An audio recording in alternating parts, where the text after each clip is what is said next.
दोस्तों, आपका स्वागत है। यहाँ आपको हर रोज एक नई कहानी देखने को मिलेगी। तो चलिए शुरू करते हैं। एक बार की बात है, बुद्ध भगवान एक गांव में उपदेश दे रहे थे। उन्होंने कहा कि हर किसी को धरती माता की तरह सहनशील तथा क्षमाशील होना चाहिए। क्रोध ऐसी आग है जिसमें क्रोध करने वाला दूसरों को जलाएगा तथा खुद भी जल जाएगा। सभा में सभी शांति से बुद्ध की वाणी सुन रहे थे, लेकिन वहां स्वभाव से ही अतिक्रोधी एक ऐसा व्यक्ति भी बैठा हुआ था, जिसे ये सारी बातें बेतुकी लग रही थी। वो कुछ देर ये सब सुनता रहा, फिर अचानक ही आग बबूला होकर बोलने लगा। तुम पाखंडी हो, बड़ी बड़ी बातें करना यही तुम्हारा काम है। तुम लोगों को भ्रमित कर रहे हो। तुम्हारी ये बातें आज के समय में कोई मायने नहीं रखती। ऐसे कई कटु वचन सुनकर भी बुद्ध शांत रहे। इन बातों से ना तो वह दुखी हुए, ना ही कोई प्रतिक्रिया की। ये देखकर वो व्यक्ति और भी क्रोधित हो गया और उसने बुद्ध के मुंह पर थूककर वहां से चला गया। अगले दिन जब उस व्यक्ति का क्रोध शांत हुआ तो उसे अपने बुरे व्यवहार के कारण पछतावे की आग में जलने लगा, और वह उन्हें ढूंढते हुए उसी स्थान पर पहुंचा। पर बुद्ध कहाँ मिलते, वह तो अपने शिष्यों के साथ पास वाले एक अन्य गांव निकल चुके थे।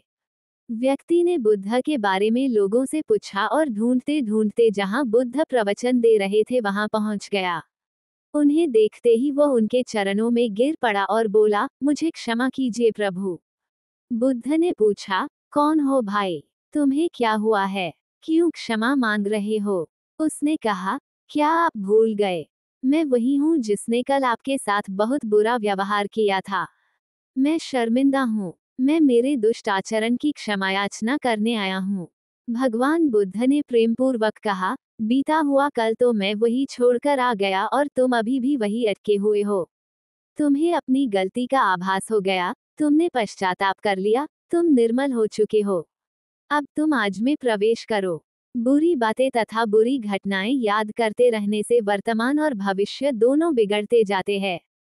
बीते हुए कल के कारण आज को मत बिगाड़ो। उस व्यक्ति का सारा बोझ उतर गया। उसने भगवान बुद्ध के चरणों में पड़कर क्रोध त्याग का तथा क्षमाशीलता का संकल्प लिया। बुद्ध ने उसके मस्तिष्क पर आशीष का हाथ रखा। उस दिन से उसमें परिवर्तन आ गया, और उसके जीवन में सत्य, प्रेम व करुणा की धारा बहने लगी। मित्रों, बहुत बार हम भूत में की गई किसी गलती के बारे में सोचकर बार बार दुखी होते और खुद को कोसते हैं। हमें ऐसा कभी नहीं करना चाहिए। गलती का बोध हो जाने पर हमें उसे कभी ना दोहराने का संकल्प लेना चाहिए, और एक नई ऊर्जा के साथ वर्तमान को सुदृढ़ बनाना चाहिए।